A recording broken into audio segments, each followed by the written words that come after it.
Next topic in enzymology is enzyme kinetics.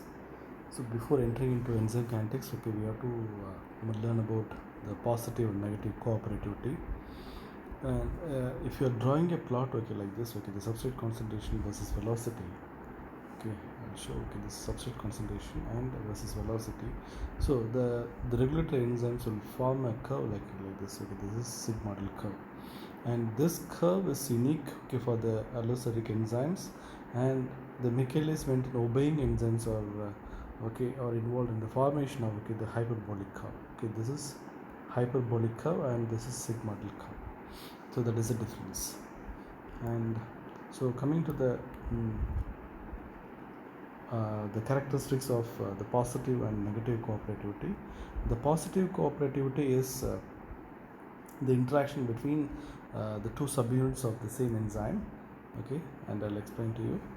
And the one active site affects the binding of substrate molecules to another active site in the enzyme. That means so mostly the allosteric enzymes are multimeric units. That means more than one subunits, and the binding of substrate to one active site and facilitates the binding of the another substrate to the another binding site. That is called as cooperativity. That is positive cooperativity. So here we can take this kinetics is an example. This here the substrate concentration versus velocity, and so this substrate concentration versus velocity, and here this point is half Emax, and you can see we already discussed about the positive modulator, negative modulator. The apparent Km. There are 3 Km values. One is the normal Km, and this is a negative modulator and this is positive modulator. Here, so this is only the enzyme, and enzyme with the inhibitor and enzyme with the activator. So what is happening here, the substrate concentration, the versus velocity, that will give the sigmoidal curve in all the 3 categories, and at the same time the enzyme with the activator, so that will form like similar to the hyperbolic curve. It is not like a sigmoidal curve, and it is like hyperbolic curve, and it is not exactly hyperbolic. So here what is happening, and if you are seeing this the binding of the substrate, for example we can take only the central point, that is the black color line, that is only the enzyme, this line, and here the substrate concentration, if it is increased, means this will facilitate the binding of the nearby subunits. That is why initially that is very slow, and after that that is increasing to the higher level. So that is called as positive cooperativity. And this is the best example for that, and this is also very important for the examination. That is positive cooperativity and negative cooperativity. And the example for the negative cooperativity, that is the inhibitor, that is negative modulator. Positive modulator is activator, negative modulator is inhibitor. So here what is happening, so the binding of one inhibitor facilitates the binding of another inhibitors to the next one. That is why it is called as negative cooperativity. This is the best example for that. And the next parameter is the models of allosteric units. The allosterism, having the multimeric unit subunits, and the binding of the substrate of one active site induces the conformational change in the protein, so that is conveyed to the next active site. So it's very simple. The binding of one substrate to one subunit facilitates the binding of another subunit to the nearby subunit.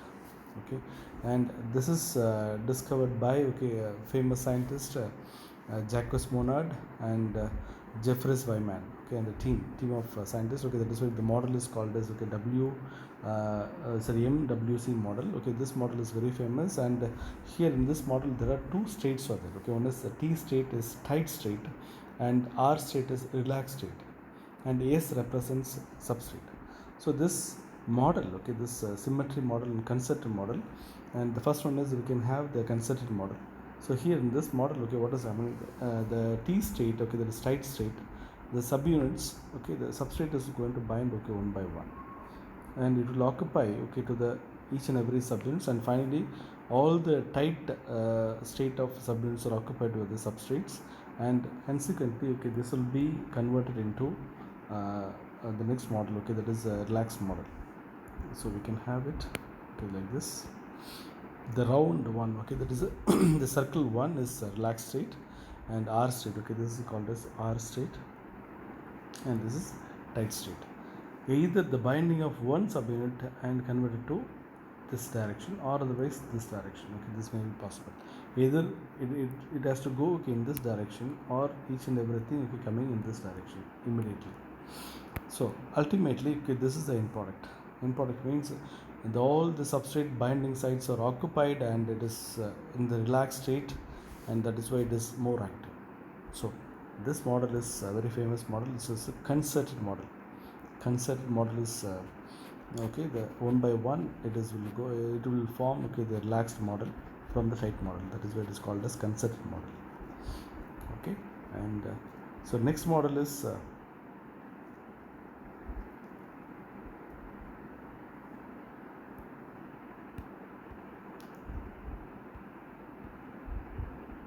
sequential model. In this model, okay, this is tight state. Okay, this is T, and this is it's a relaxed state.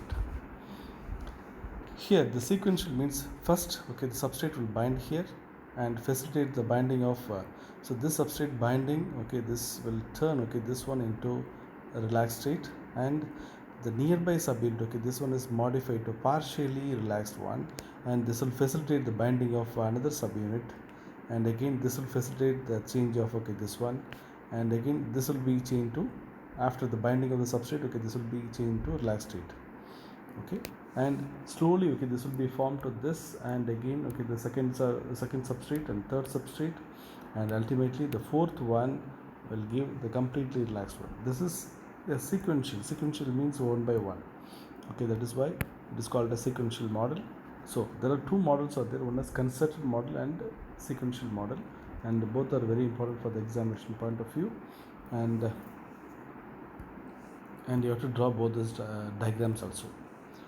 So this Michaelis-Menten kinetics, I already posted, okay, one video, okay, that is Michaelis-Menten derivation. In that, okay, I already explained, okay, so many parameters about the components of the completely, okay, all the components of, okay, enzyme kinetics. What is Km, what is Vmax, and what is the reaction going on, and who discovered the concept and everything.